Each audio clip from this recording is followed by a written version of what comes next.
Hey, good afternoon, everybody. Tom Stewart here. I'm with Liz Trotter. Our guest today is Curt Kempton. This is Smart Business Moves. Woohoo!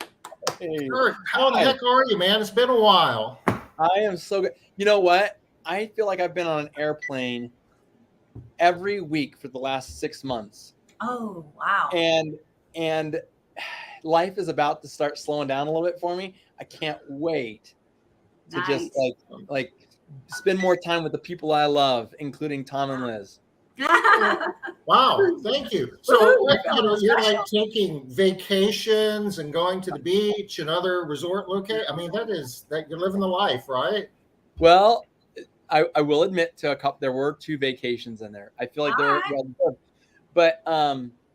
But yeah, just I've been in a public speaking school, which required me to go once a month to New Jersey for quite a few months. And then HBS. I hear HBS. Awesome. Yeah. So that was great and all that. But I mean, there were a couple vacations and there was a bunch of like just little like conferences I was going to and consulting I was doing, and it just really required being on an airplane a lot. So now I've so starting. I'm actually in Utah right now. I'm not even home. I'm at Joel's office visiting, doing a training for some people. But starting next week, I will be home for like almost minus 1 week. I'll be home for like 6 months. So wow. I'm so thrilled. Wow. So, well, you're going to convention. Huh? Right? Is that the 1 week convention? Is that the 1 week? Yeah. You're going to the Artsy convention. All right. Yeah. Yep. Okay. The one where you get on stage with other people and hopefully everybody like Tom, what are you doing, Tom? He can't help himself. He can't help it. Is there a story there, Curt, that you could share? Yes, I'd be happy to share this story. I think Liz would want this. Yes.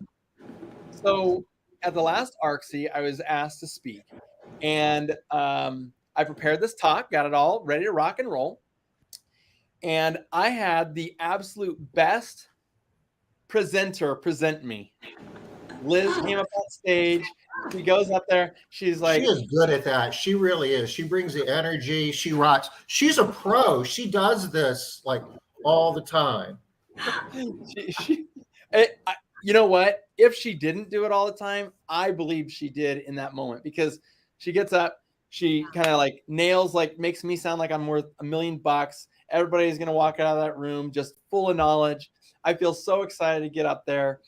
And then I think I went up there and I might have taken her a little off guard. I probably hugged her or something like, Liz, thank you so much. It was your fault. Your fault.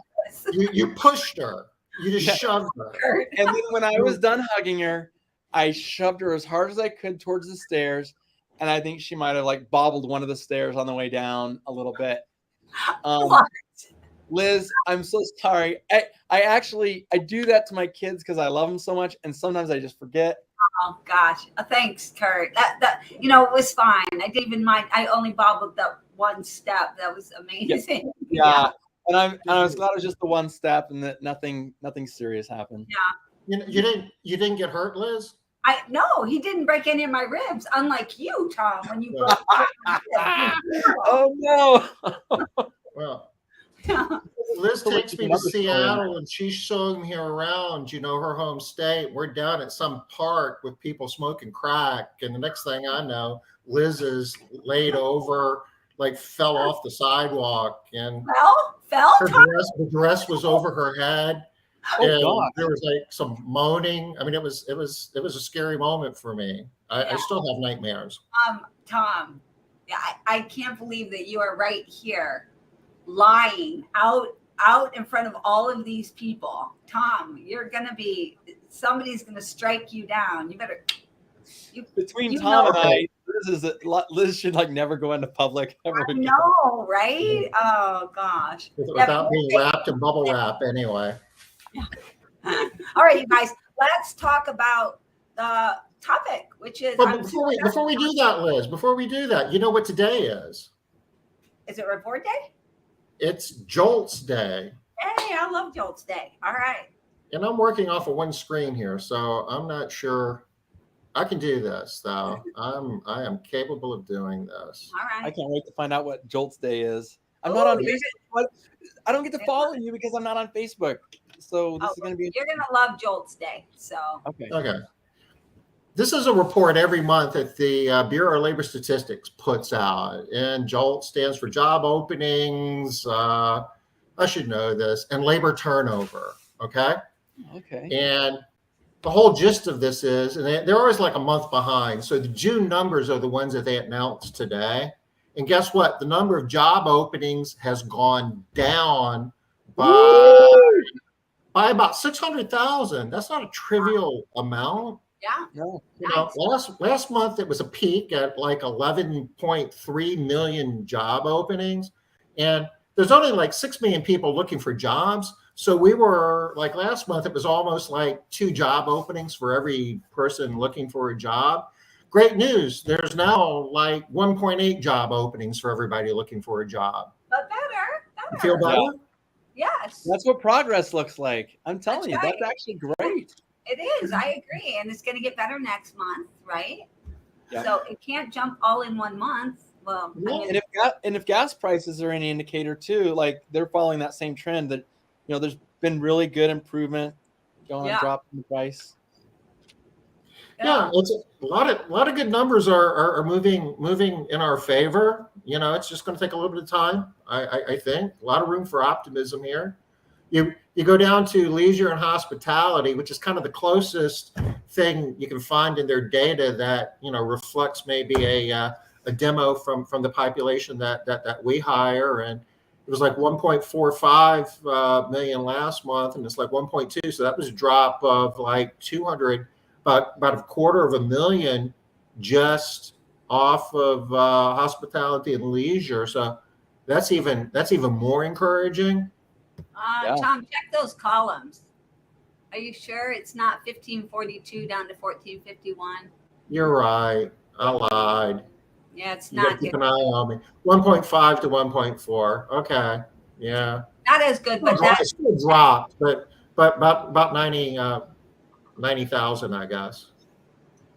Well, that's almost a sixth of all the jobs that opened up. I mean, if you look at all the different sectors, that's got to be one of the better sectors for improvement.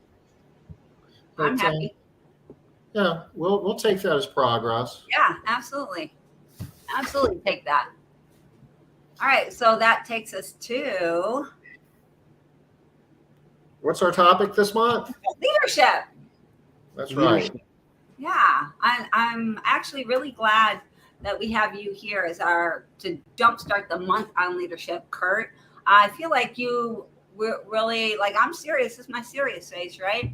I feel like you bring a bit of leadership to everything you talk about. I always hear you weaving that into all your communication, right? How you're going to do things better. You're going to lead better. So I think it's great to have you leading this off. Well, thank you. Lead our leadership. The leadership leader. Well, now I think we got a problem here. But actually, Liz, the reason you've always noticed that common thread that I bring up leadership is that fundamentally, as business owners, I believe that when we started our business, we tried to create, and to a different extent, with a different message in every person, but I believe that every person who started a business is trying to create a new megaphone into the world to put either a message or a feeling or some sort of substantial change into the world. Now, I get it. A lot of people start their businesses because they're hungry and they need to eat. So fair enough. That's fine. But it doesn't take long once you get your business going to realize you're interacting, whether it's through marketing or direct like customer relationships, you're interacting with the world in a way that normies don't. So when I refer to normies, like normies are people who get up, they get in their car, they punch in, they punch out, and they trade their time for money. But as entrepreneurs, there's so many more plates that we're spinning that we're trying to keep from breaking. And we have impact on the world. And it's crazy because once you start like serving your customer well enough, you have to hire employees. So then you have to actually start putting your impact out into the employee world. So you start touching these little ripples, like you touch your employee and you have them like guided by a set of the values and principles that you follow. And then they go into the home of, your customers and they perpetuate that. And if you don't instill those, then obviously, other things can happen, like their own values or lack thereof can cause that ripple effect. And it's sort of like, I feel like entrepreneurship is the ongoing struggle and journey of perpetuating your message so much stronger than a normie will ever get a chance to experience. And if you abdicate the role as an entrepreneur and you just ignore the fact that you've got to do that, what ends up happening is that whatever your baseline default is, which some of us might not be very proud of, especially when left to its own devices, is that baseline of what we put out in the world really isn't all that great or special. And I feel like in a place like this, where we're talking to people who are trying to better themselves, in a place like this, we're talking to people who are ultimately trying to improve themselves, trying to level up their business, trying to level up their employees, trying to make themselves different and stand out from the competition. And now all of a sudden it becomes good news. Your competitor's baseline level is sort of like just left to its own devices. But if you're in a place like this where you're trying to raise your baseline level, where your employees are going to settle to, now all of a sudden you have this huge opportunity to stand out from the competition. But you also have this thing when you go to bed at night that's going, I put good into the world and I do it far more powerfully than just one person getting up trying to be a good person even has the resources to do. Yeah, because you're sending out through your whole company. I know that was, if I didn't know better, Curt, I think you practiced that. Yeah. Yeah, I've been rehearsing for this all day. I might think that you were in some type of a speaking course or. Yeah. I'm inspired. I just had no idea. I'm feeling better about myself. I know. Okay, so let's talk about the kind of, I guess it's not a monkey in the room since we're all in 3 different rooms, but what about recession and leadership, right? I mean, we have to talk about recession with regards, or leadership with regards to the recession. Monkey in the room, is that even a thing? Yeah. I think she's an elephant in the room, but if in my world it's monkeys. How about the groundhog or the gazelle? I mean, monkeys are crazy. They're like all jumping off the walls. It's much more destructive than elephants, y'all. That's actually true. I love that you rewrote an age-old saying to actually make it better. Yes, much better. Monkey in the room. I'm going to write that down. Monkey in the room. Okay. That was the most Liz thing I've heard all day. No, yay. I actually think that what you're saying is super duper important. Like, COVID, I thought COVID was going to be the time to define who I was. And frankly, I spent a lot of time sort of doing a lot of self-improvement stuff during COVID because it felt like that was the circle of influence that I could have the most power in. Mm-hmm. But the one thing that during COVID just kept, and I'm curious about you too, during COVID, I kept wondering, why is our economy not tanking? Like, I kept thinking the whole time, no one's working, house prices are going through the roof, they're giving out free money everywhere I look. What is going on? This can't work. And it was working. Like, gas prices were fine. Everything was fine. Just don't leave your house. Okay, you can leave your house, but wear a mask. Okay, some industries can work, some industries can't. Restaurants are all closed down. They're starving out there, Excuse me. So I knew this was coming, and here it is. Yeah. What about you guys? We are. We knew there had to be. There is no way that we could print that much money and have there be no fallout. That's just not a thing.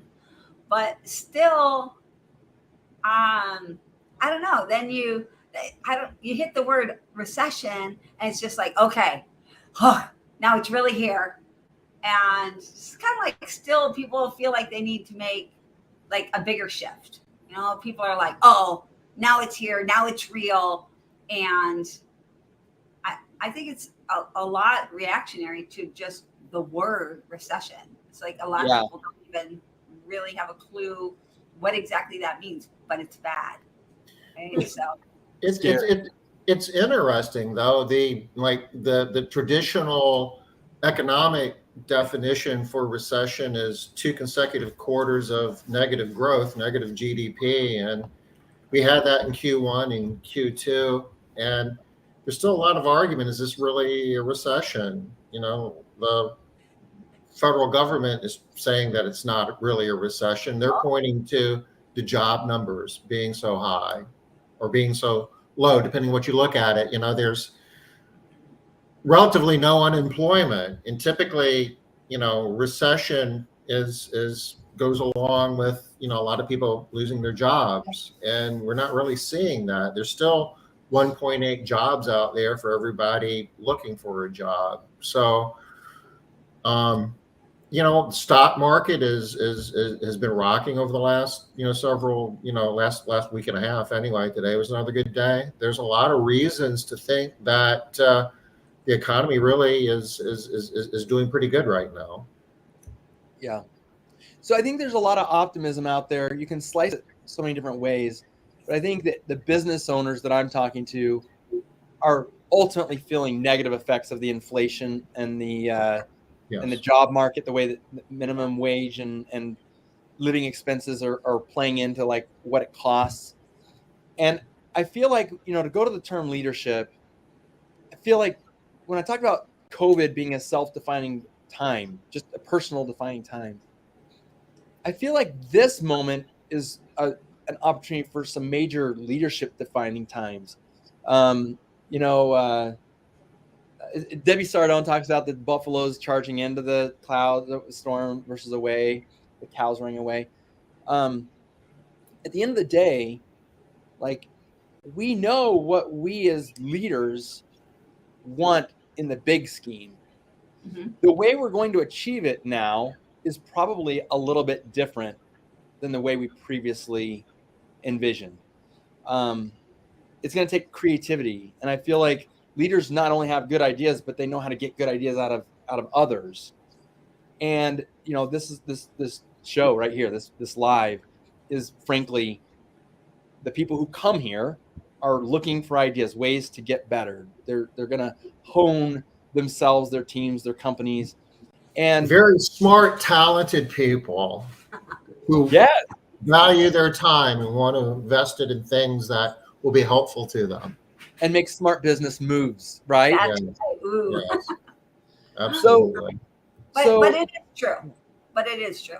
And I do feel like the defining time really just comes down to the fact that are you going to put your head in the sand? I think at COVID we learned that you can put your head in the sand because there's so many things that you just don't know what's going to happen. Yeah. But they say fortune favors the what? The bold. The bold. The people who are the curious. The people who are going to try new things. Fortune's going to favor those who don't bury their head in the sand. And COVID was one set of obstacles. How nice is it that we can go out and work now? Like, there was a time when you couldn't do that. Yes. Yes. I mean, there's so many nice things going on, giving us opportunities to lead. And we have this very familiar experience of what we learned through COVID that I think is just one more arrow in the quiver for a recession. But frankly, the recession is where all of the great companies stand up and away from the rest. It's traditionally that's where it always happens. Yeah. So that time not so bad.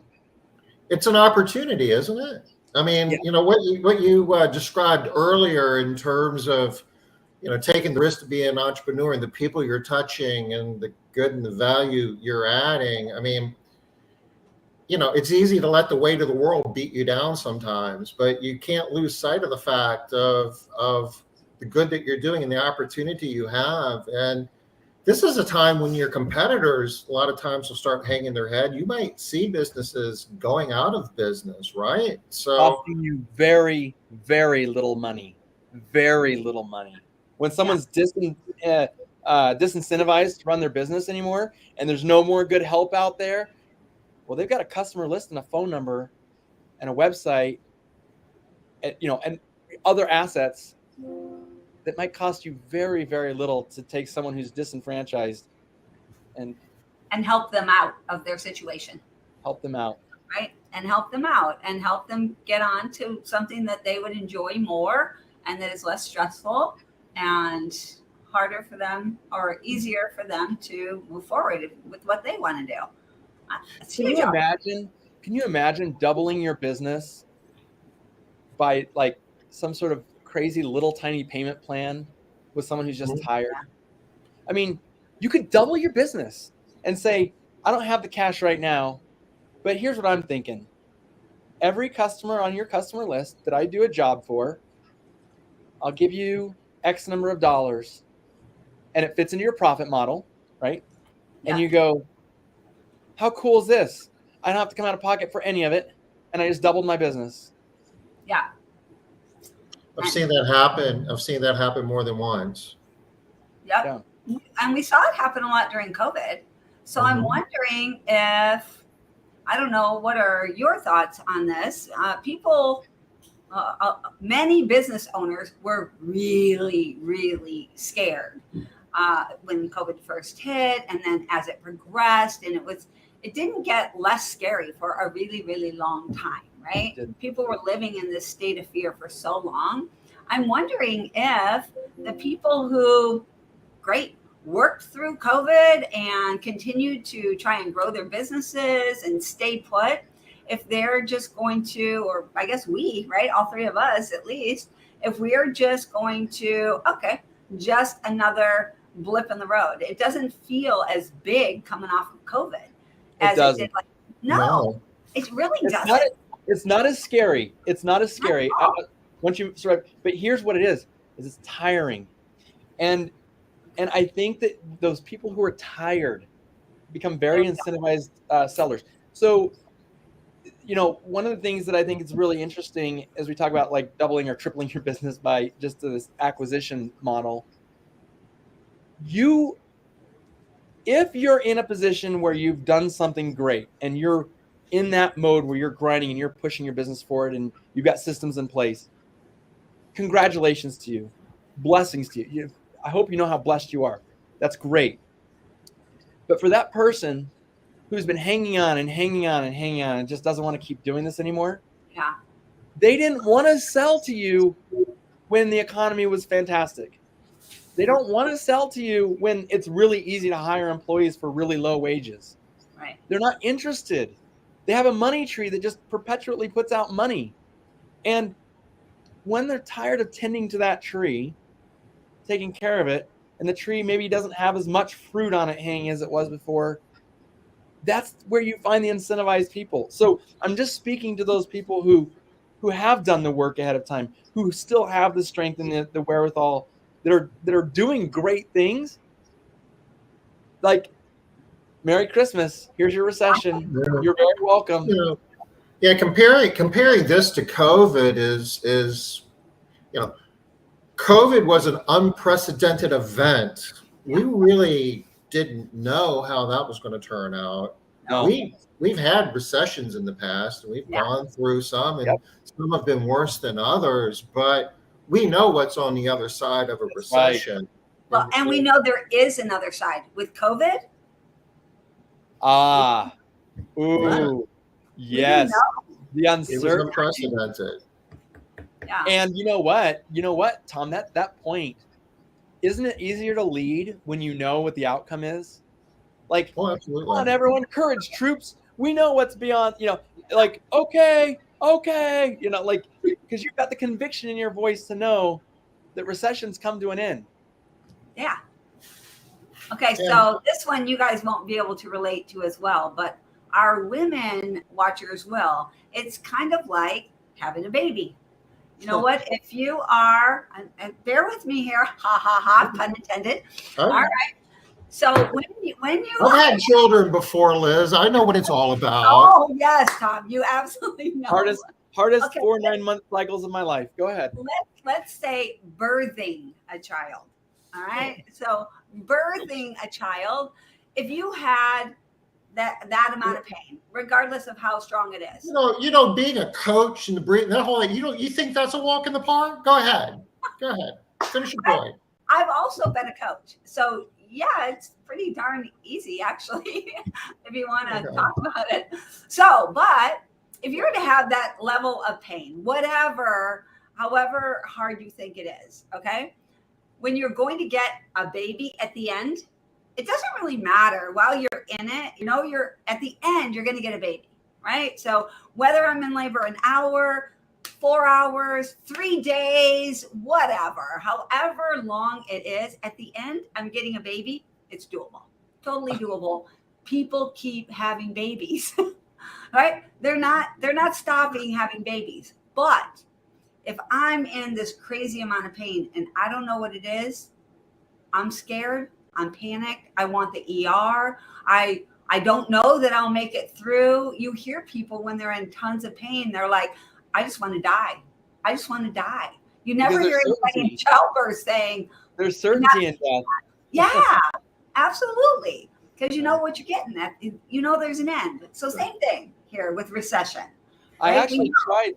I tried that after our third child. Rachel was in labor and they couldn't get her the epidural until it was a whole pain in the neck to get it to her. But literally. I know, I'm like, in the neck. Really? That's anyway, I get the point. Anyway, yeah. So anyway, our third child was born, and Rachel, she just got worked. And at the very end, the baby's there. She's holding the baby. I said, "Hey, hon, you ready to get started on the next?" Because I was thinking, here's the time to sort of plant the seed. Like, no, I think I'm done. Like, just if I could get her to say it, then at that point we'd be able to kind of build off of that. Yeah.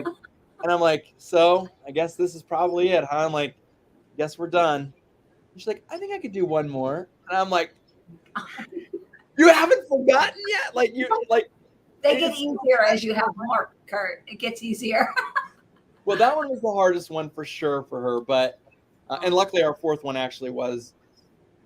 I'm not going to use the term walk in the park. No man's allowed to ever refer to a pregnancy that way. But I will say, of all four, that one was like the least inconvenient for her. I'll put it that way. Yeah. And your wife would say that that one was much easier. So you're safe saying that, Kurt. Yeah. Yeah. So it is very true that everything is easier when you know what's on the other side and you have confidence that you are going to make it through. Everything's going to be over. It's just that confidence of getting through. And I'm sure you guys know this too. You both have had multiple children. Every birth and delivery is different. So really, your second one, the first one, you have no idea what you're to expect, but you know you're going to get through it, right? Similar to a recession. We don't know what we're going to deal with, but we know we're going to get through it. The second one, you think, oh, I got this piece of cake I've been through. But that delivery is different than the first one, but you still know, still going to get through it. I still have no doubt. And I'm sure fourth child is the same, different delivery, but you still know you're going to get through it, right? I've only gone through 3, so I'm not sure about that fourth one, but I'm guessing. I'll vouch for it. And same thing with recession. Yes, many of us have been through at least one, right? Or one. Oh, yeah. I mean, if you're an adult, you've been through a couple. Like the 80s had a really bad one. Oh, yeah, working like your business through it. But Liz, one of the things that I think is important to consider too is that it will probably require you to make decisions that you don't want to make. And I think that's where the leadership part comes in, is we keep talking about it oh, just go buy another business and be gritty. But it might also mean I got to let someone go. Or it might mean that you have to make a budgetary decision that really sucks, But if on the other side, that confidence still plays into that. Still does. And if you know that what you're doing is worth it, you know, you talk about, if I know there's a baby at the end, it's worth it, right? Yeah. Well, if the business that you're building is truly an extension of who you are and a piece of your DNA is being expanded, then what is this for? If you can check in with yourself, what is this all for? Hopefully the answer that comes back says, you know what, I'm going to make a really painful decision right now. But this decision doesn't define me. This decision is my capacity to learn from past experience. Yeah. Or if you haven't necessarily learned it yet and you have to learn it for the first time, just through whatever brutality may be, it's an opportunity for that confidence to sharpen you. Now, I say brutality. I've had to let an employee go before that was an amazing employee, but financially, based on, I'm thinking about the 2000 like crash, not 2000, was it 2011, 2009? 9, 10. Yeah. I had to let a guy go that was a phenomenal person. It was not his fault. He had a wife and 3 kids. And I thought, dude, you don't deserve this. But if I don't let you go, you won't have a company to work for. Like, Right. We've got to do this. It was really painful. Sucked so bad. I hated it so much. In fact, even when I look back on it, like I get this sick feeling in my stomach. But you know what? When I came out of that meeting, my company was back in the black. And actually, I stayed. It's funny. I stayed in touch with him for like 6 months after that. We were kind of constantly talking, like, how's it going? He ended up finding a great job, landed on his feet. Everything turned out great for his family. Nice. In that moment, though, it just hurt like crazy. Yeah. And it was the best that it was good for my business, and I was able to draw a paycheck, which was great for my family. But that experience taught me so much about, like, you can be the nice guy, it's fine, but you need to fully understand through the confidence of being a business owner that if you don't look at this from the long-term perspective, no one else will do it for you. Right. Mhm. You're it. The buck stops with you. You've got to be looking at things in a different way. And sounds kind of bad, but a lot of people in our industry, because of the way we cash flow, right? And so there's always money coming into the bank all the time. A lot of times we will see that people aren't thinking about their businesses at all. They're just day to day working in their businesses. But during something like this, people are going to have to actually think deeper about their business. Think about what they're doing. And you know, when we started the discussion, Curt, you touched upon what is the motivation for an entrepreneur to start their business. And, you know, you said, well, we all need to eat, right? The whole food and shelter thing. But it's a lot more than that. You know, people, it's a scary time. You're talking about, you know, I'm afraid of the recession. I'm afraid of COVID. Starting a business, be it, you know, you're buying a business that's existing or starting one from scratch, is really scary too. Oh, yeah. And you did it with a lot of motivation and vision of grand things that you could accomplish and ways that you could contribute, much more than just the food and shelter. And then the whirlwind gets you and the weight of the world beats you down. And then, you know, you fall into kind of the mentality that Liz was describing. That doesn't happen by accident. That doesn't happen overnight. And, you know, it sounds like this whole recession thing, or the prospects of one, is just another opportunity to double down, take a deep breath, get back into the frame of mind of why you were doing this to begin with, make tough decisions, be the leader that all your stakeholders need you to be. The story that you were sharing, Curt, with having to let somebody go, that was for the bed, you know, there's a ton of other people that are depending upon a paycheck from that business. There were customers that were depending upon you. I mean, there's, you know, it takes a lot of courage to make this thing work. A lot of courage to be the leader that all the stakeholders need us to be. And you know, that moment that you make that hard decision, it's funny how when you'll be in other situations that are easier than that, but on their own are hard, They become easier.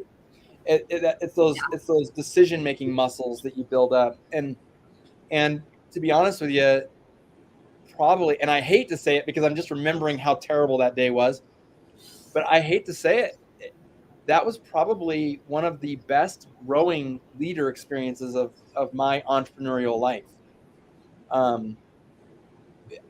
There are decisions that I think would have probably crippled me since then that I've been able to make in like a flash. Part of it is just knowing that everything works out. Good people in the situation I gave, good people are going to land on their feet. You just don't see a lot of good people homeless on the street begging for money. And when I say that, it's not to say that people on the street that are begging for money aren't good people. They're probably not the kind of people that you have working for you in high capacity. They're, usually they're mentally ill, addicted to drugs. So when you have this really good, powerful person, and you got to let them go, and I know I'm making this decision to sound like it's always about employees or something like that, but it's about so many different things. But when you know that making a hard decision always turns out great for everyone, as long as you're doing it for the right reasons, it adds to your confidence. But you don't believe that. Like if someone listening right now has never been in this situation, they'll say, well, I'm glad it worked out good for him, but it won't be that way. And that's fine, because you're going to think that until you've been through that fire. And we can get into the whole, how do you refine gold, right? You heat and pressure, and there's this whole painful process that the gold has to go through in order to become pure. And I think entrepreneurship is very much the same, is that when you have limited experiences, you will be limited in your abilities as an entrepreneur. Adding a recession to your belt buckle or to your as another badge of honor that you're going to wear when you come out, it's going to make you a better entrepreneur. But no one in the middle of it wants to hear that, especially if it's their first time around. Like, ugh. But but we need to think that way, because if you're not thinking that way, and I'm speaking personally here, when I find myself not thinking that way and getting into this, even as I begin to slide maybe into a doom and gloom mindset, everything is harder. Mm-hmm. It is That's less. True. It's true. It's less guaranteed that I'll get out of it if I allow that mindset to shift down. So even if you're thinking, well, maybe not, you can't let yourself think that way. You have to think, absolutely, I will make it through, because that's where you're going to have the best results, up there in that mindset. Even if it doesn't work out, that's still going to get better than you would have gotten in the negative mindset. So you got no option. So when you're faced with having to do the hard thing, rather than, it's really easy to slip into, oh, guys, this sucks, I really hate doing this. Celebrate the idea that you have the opportunity to be the leader that everybody needs you to be, and you're going to be doing a good thing. Yeah, it's going to end up working out well for everyone. Like Curt was saying, right? Even his guy, it worked out better for him. Yes, he did. He landed well on his feet. One thing I want to point out too is that as a leader, I have found the more I have gone into like business. So now it's Responsibid, right? And I don't have any other businesses. It's just Responsibid. And I have a dozen employees that work for me. Every single one of those employees is better at their job than I was when I did their job.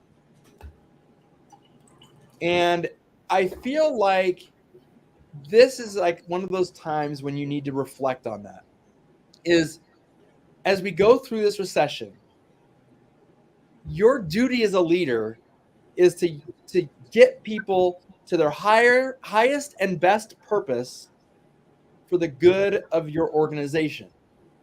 And so where maybe previously you were using people at a high level of purpose and maybe a good purpose, right? Are they at their highest and best use of who they are? Do they have ideas? Do they have means of being able to provide additional, even leadership below you? in your business. The fact is that scrappy people. Oh, I'm reminded of. You guys ever saw that Leonardo DiCaprio movie, Catch Me If You Can? You guys ever see Catch Me If You Can? Yes. Yes. Yes. Okay. So his dad is a little boy.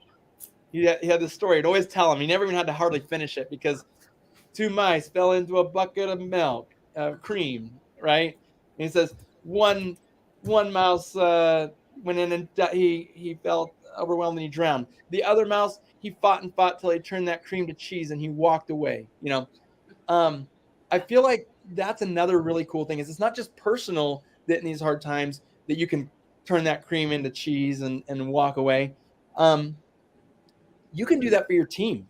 This is one of our beautiful opportunities as an entrepreneur and a leader is that if you change your mindset from my goal is to make as much money as I can, and you move it from like that robotic approach to if I make these people the best they can possibly be from knowing me or being part of this organization, they will make my organization better and they will bring the profits will come. The profits will come because you're going to be doing the right things for the right reason. So anyway, I just think a recession is a big opportunity for that. Yes. Absolutely. I mean, we hammer hard on anytime there's adversity, that's an opportunity in disguise, right? You got to recognize, ooh, yeah, that's an opportunity. Even if I can't see it right now, I know it's there. I've got to peel it away until I can see the opportunity in it. All right. So we've been talking a lot about what do you have to do, what's going to happen, etc. But I'm going to ask now a how question. So we have to communicate this message to our people, right? We have to show them our level of confidence. We have to prove to them that we are going to make it through and that our company is going to come out of this bigger, better, stronger, and that we're doing all of the things and to get us there, right? We have to pass that message on.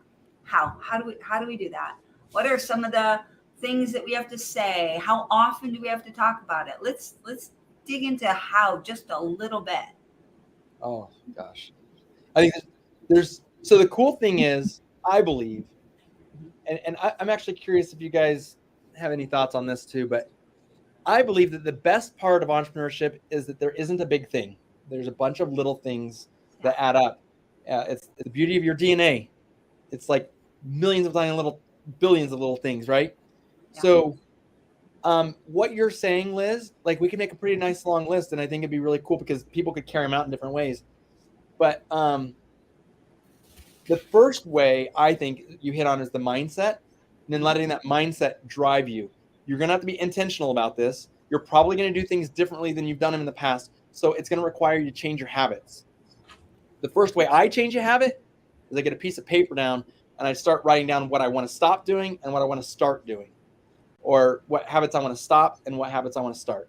So sharing in the wins. Let's say you get a nice review on Google about the company. Yeah. Previous to the recession, you probably wouldn't say much. You say, hey guys, we got a review. And that's it, right? Yeah.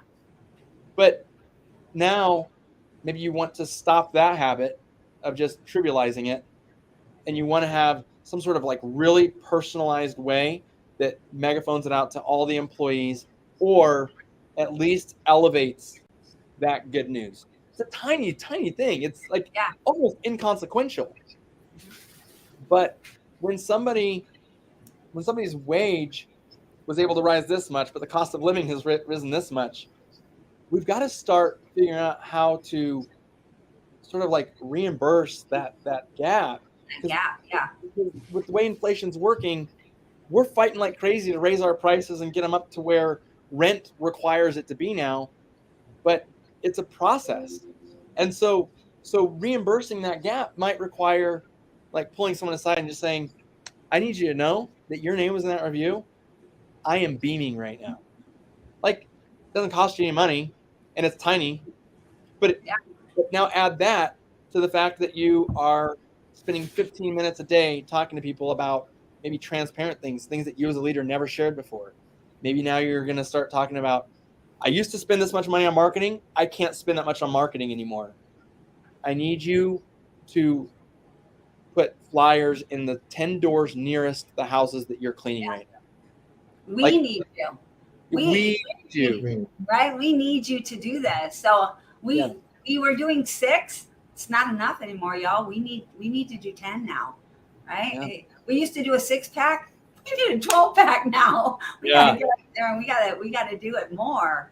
And it's gotta be us.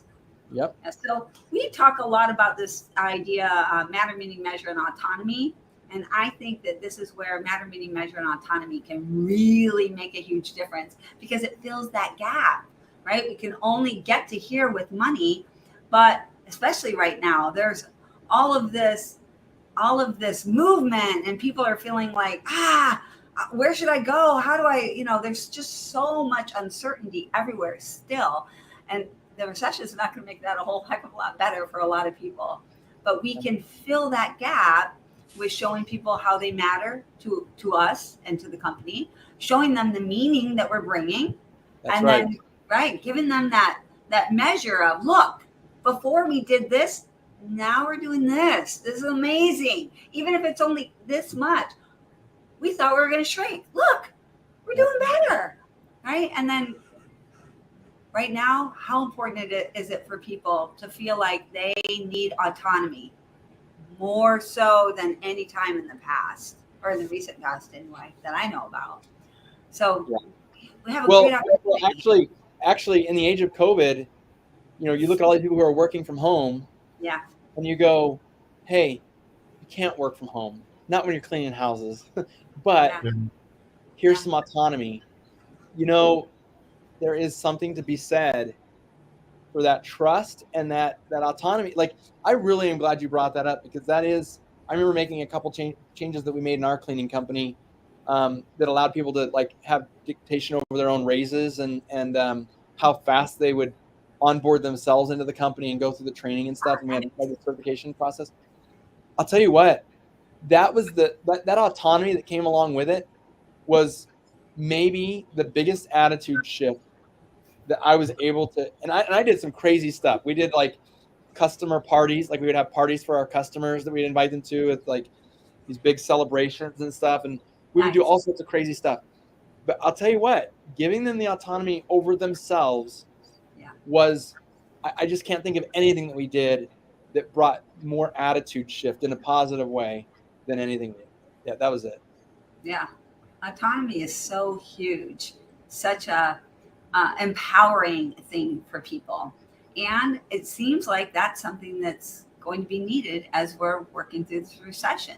People are going to, because while we are able to maybe keep our mindsets up and look at the opportunities and see what's coming down the pike for us and be able to see, okay, yes, this, and use our confidence to build us up. Our employees, not as much. It's a little bit harder for them. So anything that we can add and let them take our confidence, right? Use our confidence, give them some more, build them up. That's a win for all of us. The autonomy dimension of this, I guess it's so much easier to see now post-COVID. I mean, just the way everything's changed. Yeah. Do you think that need has always been there, or do you think that's something that has evolved due to the unprecedented events we've been managing over the last few years? I think that people have always needed a level of autonomy, but they didn't get it necessarily at work. They got it somewhere else because it wasn't even expected at work. It wasn't something that you would get from work. It was kind of like, you're not going to work expecting to get ears of corn either. It's not something that you're looking for from work. Right? So I think it's that. What do you think, Curt? Yeah, I think it was always craved, but never expected. Yeah. Or at least very little expected. Certainly in our industry, one of the things that I did to level up my company was that in my interview process, I told people, if you're coming here to be a laborer, you're going to be miserable. We're looking for customer service representatives who want to move into leadership. That's who we're looking for.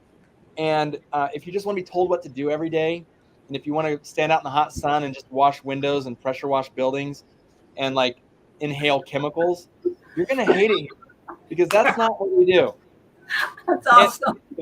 And it just I would play the chemical part down if I was you, but just Gosh, I don't know, Curt. You're really like bumming me out. I really did want to just stand in the sun. yeah. Well, in Phoenix, Arizona, yeah. Oh. Yeah. No. So one of the things I noticed though is that if we had an interview like that, it evolved this really special way through the first part of them coming into the company, is that they're like, oh, so I can be more. I applied for this job thinking that's all I could be, a laborer. Yeah. And I happened upon this company that's going to make me read 3 books about customer service, how to win friends and influence people, delivering happiness, and 7 Habits of Highly Effective People. I'm going to have to read these books and write reports, and then I'll be able to be a manager in the company, and I'll be able to and all these opportunities for growth personally and within the company. And these ways of, so I know people always craved it, but when I say that people didn't expect it, I think that in our industry, people are like, I'm going to get used up here until they burn me out, and then I'll just see what other opportunity I can do after that. If you can derail that line of thinking and get them into a place where they feel truly blessed and measured. One of the things that Tom was talking about earlier is like you started your business with one thought in mind, and you get in the trenches, and at that point, Mike Tyson said everyone has a good plan until they get punched in the face. Like we have a good plan until we get punched in the face. We have a good plan until we start our own business. You get into the business and you just automatically go back to primal, like, I got to survive today, One of the beautiful things I think that we can do here is that get that fleeting thought that didn't have time before, we bring it right to the forefront. Look, if you're struggling, here's an opportunity for you to change your mindset. Sit down and think about what can be different. Now, I've brought up ideas that don't cost any money. Another idea that I was thinking of that people could do right now that would be fun for them, their employees, good for their business. Everyone's afraid of getting in front of the camera. I don't know why. TikTok came along and all of a sudden, I guess everyone's okay with it or whatever. But here's the thing. You could be writing scripts, 30-second, 60-second scripts that explain why your business is different. Then you can have a fun time riffing with a bunch of people who maybe don't have as much work as normal, turn a positive into a negative or a negative into a positive, and go, let's record a video to put on Facebook. That video camera in your pocket, all right, yeah, right here, that is a better camera than Audrey Hepburn ever stood in front of. Yeah. Audrey Hepburn, she had to deal with the garbage stuff. Now you are afraid of getting in front of a camera. You're carrying a Hollywood quality camera in your pocket, and you have people who have thought of things and have ideas, and you guys can riff things back and forth. We're not asking for a masterpiece. You don't need to build Les Miserables. All you have to do is just build a funny little something to share in your community groups. Guess what? You're going to have a great time. It's a good use of your time. It's something you'll be able to use forever from now on once it's on video. You can bring it out and repost it anytime you want. And who knows? Those people who are not happy with their house cleaner that's about to go out of business anyway, you just took this recession and you turned it into something that actually could be really fun. And a 60-second video could take you a whole day to record. Or you might get 5 or 6 of them done in a day. But either way, you got something new. Well, it's good. I like it. We are approaching the top of the hour, and I want to make sure that we don't get away without making sure everybody know who Audrey Hepburn is. There might be a few people out there. Yeah, you're not that old, Curt. I'm a geezer. I grew up watching her movies. Okay. Me too. All right, but let's pop up some Responsibid. Good job, Tom. Tell us a little bit about your day job. What you're into. Well, we're all about building cool customer journeys. So we talk about our software. Responsibid is a sales funnel automation software. But at the end of the day, what we do is we make buying difficult things like home service easy. So maid service, for example, someone calls you up and they're like, hey, how much would it be to clean my home? Oh, it's going to buckle up, Buttercup. Let's get into this and start figuring everything out. how many cats do you have, and you know, your kids leave boogers all over the light switches. So there's a lot of stuff you got to figure out. Our whole thing is that you can make this actually really cool for you, so that you're getting profitable pricing. You can make it so that you're showcasing your company's value. You can do it in a systematized way, and you can do it in a way that your customers actually enjoying themselves. So we built the software. It focuses on quoting, follow-up, and scheduling. We are not a CRM. So like Made Central is a CRM. Like your schedule's in there. Our scheduler that we use actually connects to whatever schedule you're using, assuming that it has like a way to read it. And I hate to say it because we're not connected directly to Made Central, but the thing is that as you use our software, even if you weren't connected directly to your CRM, you can build your whole sales process in it, and it makes it so that when your customer goes through, their focus isn't on how much to clean a toilet. It's more about, do you want to be this happy or this happy or this happy? And that value anchor is sort of what we use in our follow-up automation and in our quote presentation, so that when people are trying to get going with you, the hurdle is lower, but the clarity is a lot deeper. So if you absolutely, it's 2022, you know, if you're giving quotes over the phone, working off of a spreadsheet, you know, how many square foot, well, this is what what your price is, then you have an opportunity to be creating a lot more value in your business. If you have a professional tool, you can get better pricing. You can get more gross profit off of every job you do if you've got a professional tool to do it. So if you don't have one, Responsibid is an awesome product, and definitely worth a look. If they want to know more about what you do and how Responsibid works, is the easiest thing to do to go to your website. Yep, you go to the website. There's scheduling a free demo right there. That's if you want to like get into it and like sort of explain what your current customer journey is, and then like talk about how that might look and how it could possibly be improved, automated, and stuff like that through our software. There's a chat bubble down in the bottom right corner too. That little blue circle. There's someone there. If you want to chat, maybe they won't be there after hours, but they get back to you the next day.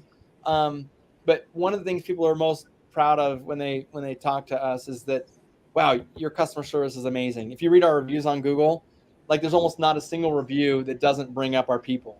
And it really just has to do with the fact that we're super jazzed to be part of engineering your customer journey the best it can possibly be. So we get pretty hands-on with you.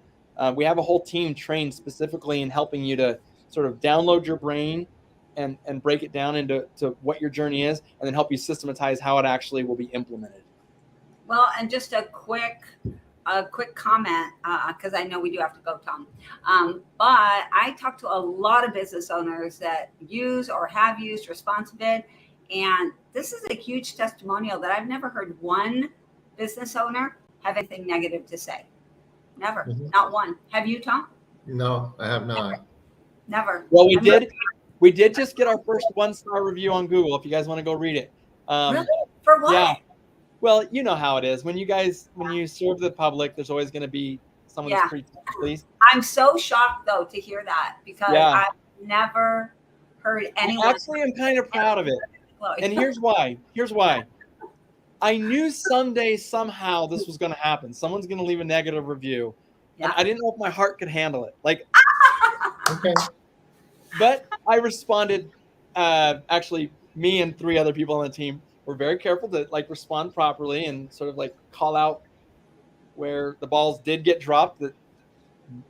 I can't wait to go read it. Now I'm just right now. We had a blast respond to it, and I loved that I didn't die. That was my favorite part. Is that like I got it, I lived, everything's okay, and there's enough 5-star reviews that the 1-star review didn't affect our score at all. So.